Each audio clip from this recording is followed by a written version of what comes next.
Hello বন্ধুরা, কেমন আছেন সবাই? আমাদের ট্রি টিপস চ্যানেলের পক্ষ থেকে আপনাদেরকে জানাচ্ছি অভিনন্দন। আর আজকে আমরা আপনাদেরকে এমন একটি গাছের সাথে পরিচয় করিয়ে দিব, যে গাছটির মাত্র এক টুকরো শিকড় মুখে পুরে আপনি ঘন্টার পর ঘন্টা আনন্দ ফুর্তি করতে পারবেন। খুবই দারুণ একটি গাছ, চমৎকার একটি গাছ বন্ধুরা।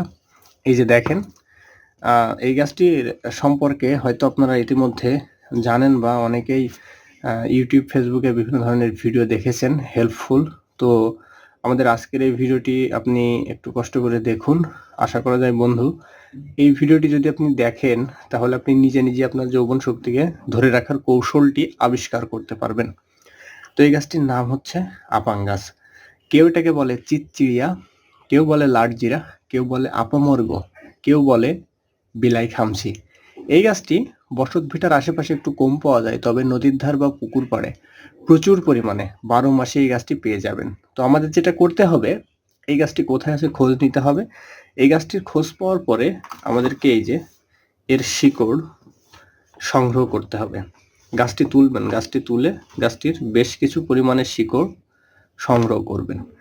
এই যে এক টুকরো শিকড় কেটে বাড়িতেও নিয়ে আসতে পারেন, অথবা বেশ কিছু পরিমাণে শিকড় সংগ্রহ করে বাড়িতে নিয়ে আসতে পারেন। তারপরে কি করতে হবে, আমাদেরকে এই গাছের শিকড়টা খেতে হবে সকালবেলা বাসি মুখে। তো সেক্ষেত্রে এই যে এই গাছের শিকড়টা সুন্দর করে ধুয়ে নিয়ে পান পাতার মধ্যে দিয়ে এটা আমরা সকালবেলা বাসি মুখে খাবো।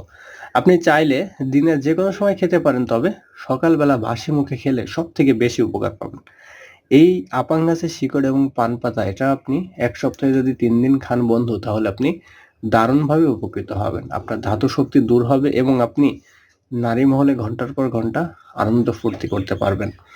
খুবই দারুণ একটি গাছ এই আপাং গাছ বা চিতচিড়িয়া গাছ। তো এই ছিল আজকের ভিডিও। ধন্যবাদ।